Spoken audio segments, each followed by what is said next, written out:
मैं सरताज आलम खबर 7 से। हम लोग हैं उत्तराखंड के हल्द्वानी में, और हल्द्वानी में इस वक्त हम लोग इंदिरा नगर बड़ी रोड पर खड़े हैं। और इस वक्त हम बेहद गम और बेहद अफसोसनाक खबर के साथ आपके साथ लाइव हैं। हल्द्वानी के बड़े सामाजिक कार्यकर्ता और हल्द्वानी की एक बहुत ही मशहूर व मारूफ समिति है इंदिरा नगर जन विकास समिति, उसके सदस्य के तौर पर आपने इस शहर के अंदर, इस इलाके के अंदर बेहद पॉलिटिकल, बेहद सामाजिक और बेहद जागरूकता करने वाले काम अंजाम दिए अपनी ज़िंदगी में। सईद अहमद साहब, आज कल ही उनका इंतकाल हो गया था बरेली में। वो कैंसर, मुंह के कैंसर से पीड़ित थे और उनका इलाज भी चल रहा था। लेकिन इसी दौरान जो कीमोथेरेपी वगैरह चलती है तो वो भी बड़ा एक मुश्किल सफ़र होता है। तो उसके बाद उनको कल फिर कीमोथेरेपी वगैरह के लिए लेकर जाया गया था, लेकिन कल उनका इंतकाल हो गया था। और इस खबर ने लगभग सभी को परेशान किया, सभी लोग जानते हैं। और बेहद बेहतरीन इंसान थे, बहुत शानदार इंसान थे, सभी लोग इस बात को जानते थे। इसलिए उनके चाहने वालों को खैर गम उनको होता ही है। तो हमारी ओर से उनको खिराज अकीदत, और हम दुआ करेंगे खुदा से उनकी मग़फ़िरत करे।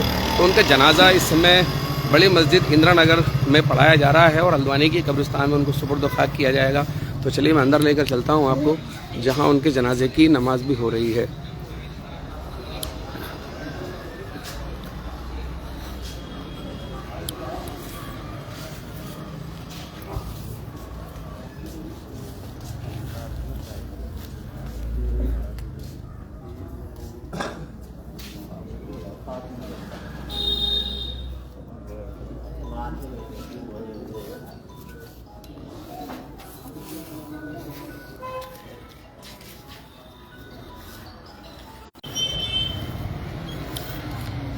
नेट बहुत ज़्यादा काम नहीं कर रहा है अंदर, और अभी जनाजे की नमाज़ शुरू होने में शायद 30 सेकंड या 1 मिनट हो। तो मैं आपको जानकारी दे दूं, हल्द्वानी के कुछ बड़े आंदोलन जिसमें उनकी बड़ी भूमिका रही।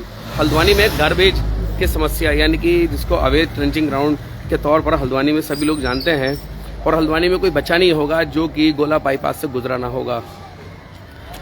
उस पूरे मामले में 2 बार जनहित याचिका हल्द्वानी इंदिरा नगर से गई।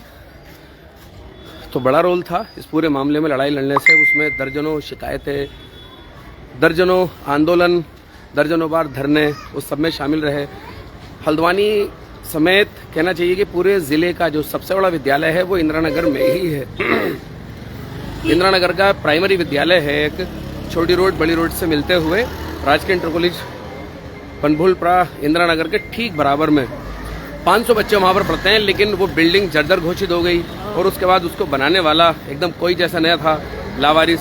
तो उस पूरे मामले में इंदिरा नगर जन विकास समिति ने लड़ाई लड़ी, जिसमें सईद अहमद साहब का भी बड़ा रोल था, और वो बिल्डिंग बनकर खड़ी हुई। तो उसमें तकरीबन 500 बच्चे उसमें पढ़ते हैं, और जब तक वो बिल्डिंग नहीं बनी तो वो इंटर कॉलेज का जो बरामदा था वो बच्चे उसी में तालीम पाते थे। उसके अलावा कई बार जागरूकता के मामले आए। हल्द्वानी में स्लॉटर हाउस का आंदोलन था, जिसको कि हमने ही शुरू किया था, तो उसमें सईद भाई का बड़ा रोल था। सीएमसी के अध्यक्ष बनते थे जाहिद अंसारी इंटर कॉलेज में, तो तालीम को बेहतर करने के लिए, क्योंकि सीएमसी के अध्यक्ष का काफ़ी बड़ा रोल होता है, तालीम को और बेहतर करने के लिए उनके साथ खड़े हुए। और एक बहुत अच्छी बात आपको मैं बता दूं, सईद भाई कोई उस तरह से बेहद पढ़े लिखे आदमी नहीं थे। तो उन्होंने ज़माने और दुनिया को ये भी सिखाया कि अगर आप कम पढ़े लिखे भी हैं और चेतनशील हैं, जागरूक हैं, तो समाज को काफ़ी कुछ देकर जा सकते हैं। तो सईद साहब ने यही कुछ देने की कोशिश करी है। उसके अलावा जो रेलवे और बनभूलपुरा का मूवमेंट आज भी चल रहा है, 4365 मकान जद में है, तलवार लटकी हुई है, और मामला अभी भी सुप्रीम कोर्ट में है। वो इस पूरे मामले में हाई कोर्ट से लेकर और सुप्रीम कोर्ट तक लगातार जागरूकता फैलाते रहे। जो कि अब देखिए कमज़ोर लोग हैं, डॉक्यूमेंट से कभी कभी दूर होते हैं, तो उन सबके डॉक्यूमेंट इकट्ठे करना, मामलों को रेलवे अदालत तक लेकर जाना, जो लोग रेलवे अदालत से जिनका मामला का निस्तारण हो गया उनको जिला अदालत तक पहुंचाना, और उसके बाद हाई कोर्ट और सुप्रीम कोर्ट की तैयारियां कराना, ये सब भी सईद साहब करते थे। तो मैं चलिए आपको एक बार और, अब नमाज हो रही है, मैं आपको दिखाता हूँ।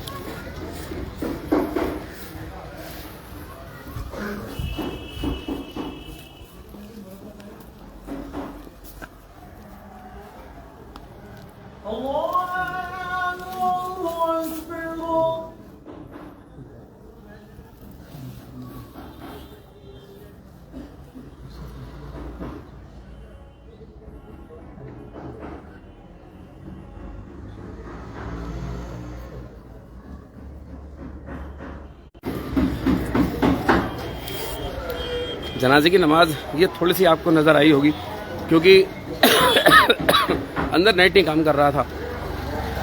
तो मैं आपको बता रहा था कि इंटर कॉलेज में एसएमसी सीएमसी नहीं बल्कि एसएमसी के अध्यक्ष के तौर पर जाहिद अंसारी अध्यक्ष थे और उसमें सईद अहमद साहब का भी रोल उसके अंदर काफ़ी बड़ा था क्योंकि लगातार साथ रहते थे और काफ़ी चीज़ों में मदद भी किया करते थे।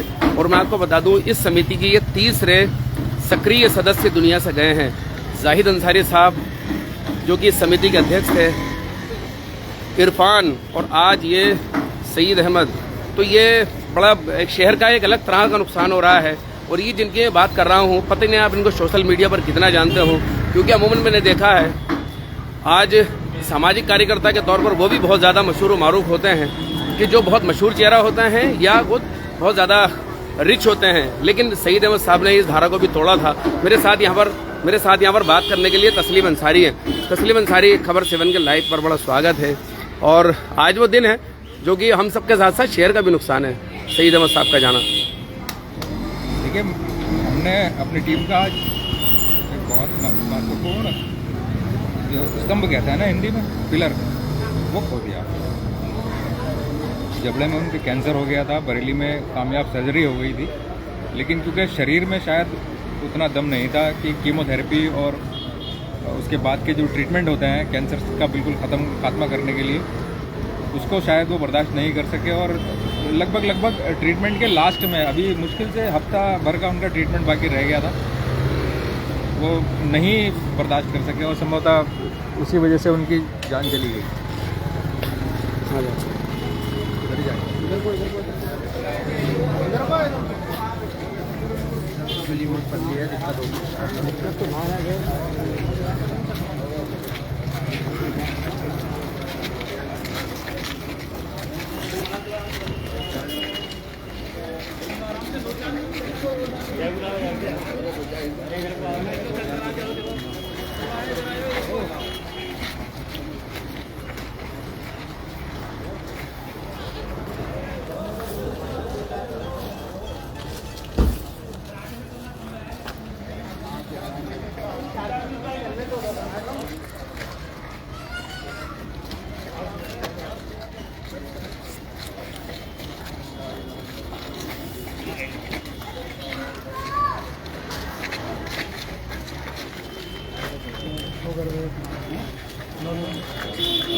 तुम तो ना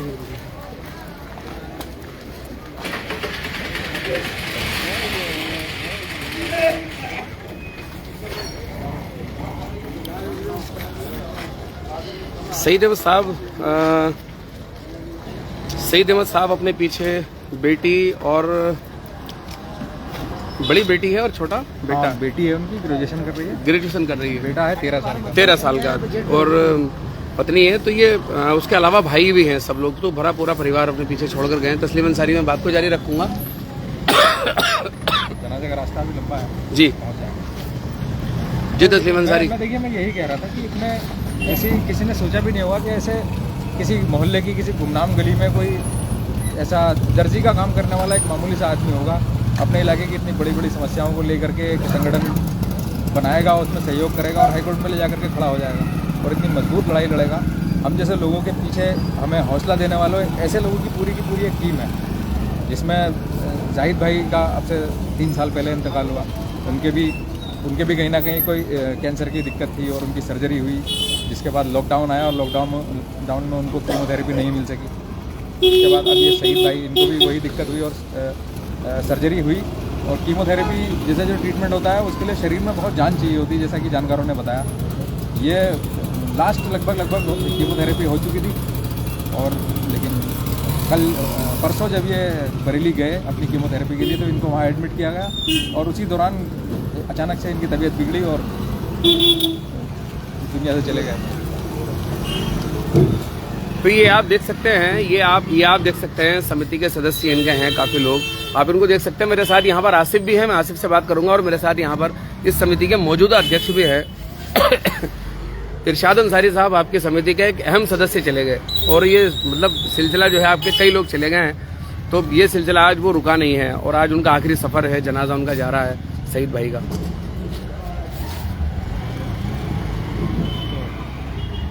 बोला ही नहीं जा रहा बस उनके बारे में कुछ, बड़ा अफसोस हो गया।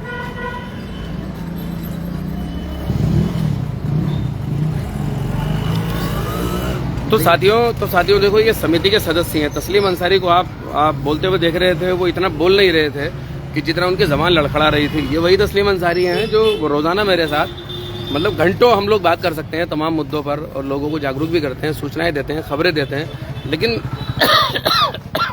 सईद अहमद जैसे लोग इलाके के बरगद हुआ करते हैं, बरगद जब गिरता है तो वो सब हिला देता है सब कुछ।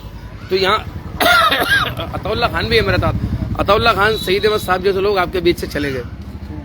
निहायत अफसोस है कि अखलाकी उनका मैार था, अखलाकी लोगों से मेल मोहब्बत और जो उनकी इंसानियत, हक परस्ती, इंसानियत परस्ती उनकी याद रहेगी। और जो उन्होंने समाज के लिए काम किए हैं वो काबिल सताइश है। अल्लाह से दुआ है अल्लाह उनकी मग़फ़िरत फरमाए और उनके दर्जात को बुलंद फरमाए। आमीन अल्लाहुम्मा आमीन। मेरे साथ यहाँ पर आसिफ भी हैं, आसिफ अंसारी। सईद साहब आपको ऐसे मरहले में आपको छोड़कर गए हैं और बड़े सीनियर भी थे हमारी समिति के, सीनियर भी थे, साथ में वो बहुत ज़्यादा एक अच्छे, बहुत सज्जन पुरुष, बहुत इंसान थे जिनको हम फॉलो करते थे उनकी बातों को। और इस समय तो ज़्यादा सताते बोला नहीं जा रहा, लेकिन बहुत ज़्यादा अफसोस है। पहले हमारे जाहिद भाई जो एक अच्छे इंसान थे, अच्छे व्यक्तित्व वाले थे, और आज शहीद भाई, इनके बारे में हम जितना भी कुछ कहें वो कम है, इतनी अच्छाई करें। और इरफान भी साथ छोड़कर गया जी तस्लीम।